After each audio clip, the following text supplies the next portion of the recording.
Saya ditanya oleh seorang mahasiswa yang saya bingung mau menjawabnya. Pertanyaan pertama, betulkah pemabuk tidak diterima amalannya selama 40 hari? Kemudian, dua sejoli pacaran atau pezina, tapi tidak sampai hamil kemudian menikah dan bertaubat setelah menikah. Apakah dosanya itu membatalkan akad nikahnya atau nikahnya tidak sah karena taubatnya setelah menikah? Dia bertanya ke saya karena dia menganggap atau menarik kesimpulan layaknya orang yang mau sholat harus suci dari najis. Jika masih najis maka batal sholatnya, begitu pula nikahnya. Terima kasih Buya. Bismillah. Masalah minuman keras. Memang Nabi mengatakan, syaribul kharam, peminum minuman keras itu la tuqbal sholatu arba'ina sobahan, tidak akan diterima sholatnya 40 hari. Peminum minuman keras. Pemabuk tidak diterima sholatnya 40 hari. Mabuknya dosa. Lalu sholatnya tidak diterima. Tapi harus faham benar makna tidak diterima ini. Artinya nggak dapat pahala. Tapi dia tidak dosa karena dia melakukan sholat. Yang repot salah paham dengan hadis ini. Karena sholatku tidak terima, mending nggak sholat. Double dosamu, dosa minuman keras, dosa nggak sholat.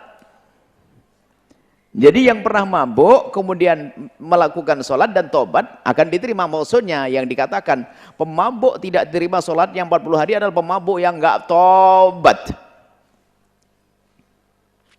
Dan kalau sudah tobat, innallaha tawwab, Allah maha pengampun. Tobat nyesel, pemabuk biasa lagi minum keras, tidak ada keinginan tobat, tapi dia sholat, tapi dia mabuk, dia sholat, dia mabuk, dia sholat, dia mabuk.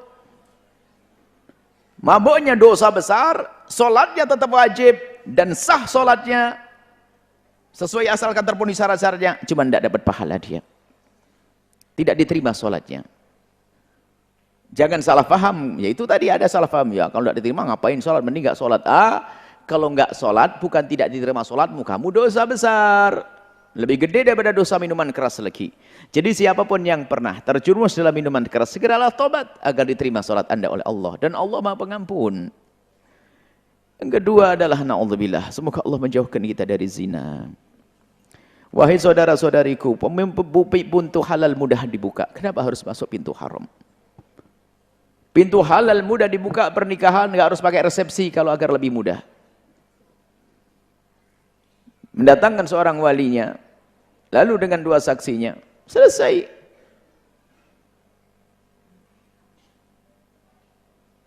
Mahar kentang satu, sah. 1.000 rupiah, sah.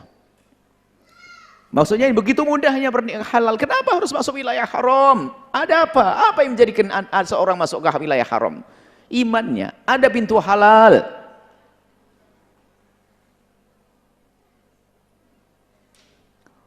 Khawatir nanti setelah nikah tanggung jawab. Memang zina nggak ada masalah. Aneh betul. Kalau nikah nanti kan hamil. Memang zina nggak bisa hamil juga. Macam-macam. Ini ada alasan aneh. Makanya kalau ada orang sudah tahu pintu halal, kenapa masuk wilayah zina, itu aneh sekali. Imannya yang keropos. Kalau zina hina zina wa mu'min. Tidak seorang pezina di saat berzina kecuali imannya ditanggalkan, dicabut oleh Allah. Maka ayo masuk wilayah halal, siapapun anda. Nggak pandang umur di sini. Biarpun sudah setengah kakek-kakek, nenek-nenek, tapi kadang masuk wilayah zina. Na'udzubillah. Dan mengherankan sekali, hina sekali, Syekhun Zani. Sudah renta, tua renta, masih berzina. Na'udzubillah. Jadi buka pintu halal. Zina adalah hina. Zina adalah hina di diri dan hina di keluarga. Bahkan semua dosa begitu mudah dihapus dengan tobat. Bahkan dosa yang namanya syirik pun. Kalau ada seorang syirik masuk Islam namanya mu'allaf. Seorang anak enggak akan pernah malu kalau mengatakan ibuku adalah mu'allaf. Ayahku mu'allaf. Bahkan seorang anak pun tidak pernah malu kalau mengatakan abah saya dulu pemabuk. Tapi sangat malu jika berkata, ibuku dulu berzina. Zina adalah hina. Zina adalah rendah. Dan namanya hanya manusia rendah yang mudah melakukan zina. Ada pintu halal. Ada pintu halal. Nah. Dan mengatakan zina tidak hamil. Hamil tidak hamil zina, wahai penanya. Zina, hamil, tidak hamil adalah zina dan hina. Kemudian setelah itu menikah. Ketahuilah, pernikahan adalah sah. Asalkan memenuhi syarat-syarat dan rukunnya. Waktu menikah belum tobat, setelah menikah tobat, ya harus tobat.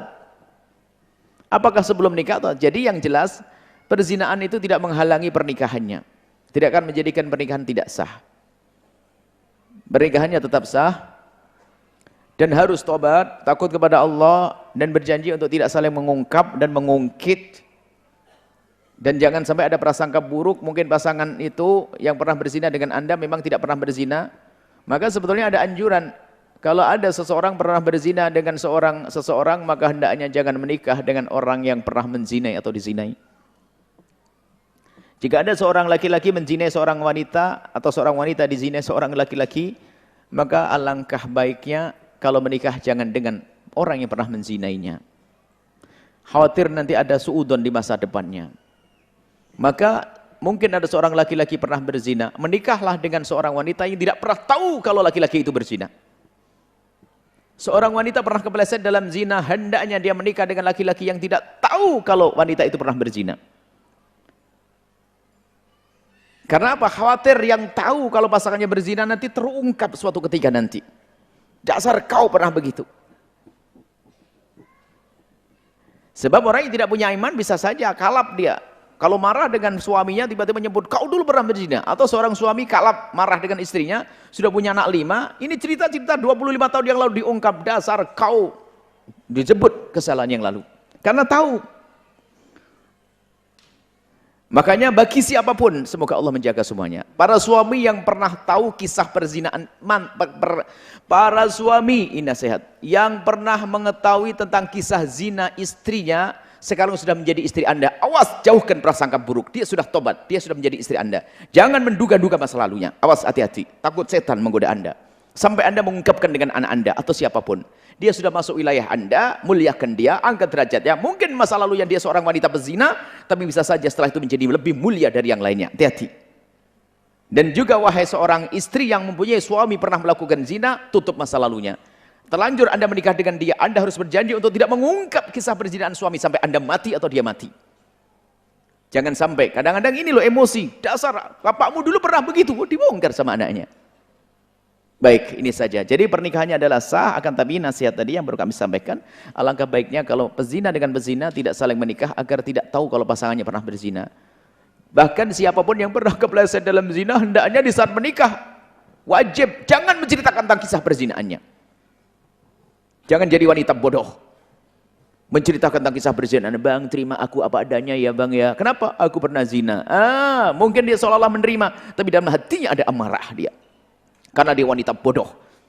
Bahkan Nabi mengajarkan, siapapun yang pernah melakukan zina, tolong ditutup dan ditutup kepada siapapun dari bangsa manusia. Kalau ingin ngadu-ngadulah kepada Allah saja. Bahkan Nabi pun di saat ada orang mengadu tentang perzinaan, Nabi pun menutup-nutupi. Ya Rasulullah, laqad zanaitu. Laqad halaktu. Tahhirni ya Rasulullah. Aku hancur telah zina. Bersihkan aku ya Rasulullah. Nabi tidak langsung mengatakan, oh gitu. Enggak. La'allaka lamasta. Mungkin kamu hanya bersentuhan saja. Dialihkan oleh Nabi. Nekat. Tidak ya Rasulullah, aku melakukannya. La'allaka qabbalta. Mungkin kamu hanya mencium saja. Tidak ya Rasulullah, aku melakukannya. Wah, nekat ini. La'allaka fakhatta. Mungkin di antara dua paha enggak sampai masuk. Tidak ya Rasulullah, aku melakukannya. Sudah 4 kali. Nabi bertanya, benar nih orang ini akalnya? Sehat, sehat, sehat. Baru dihukum. Artinya pendidikan untuk ditutupi. Baik, ini saja. Semoga Allah mengampuni kita semuanya. Menjauhkan dari zina. Yang pernah kepleset zina, dibuka pintu halal. Dibencikan kepada zina. Dan diampuni oleh Allah. Ditutup aibnya di dunia dan di akhiratnya.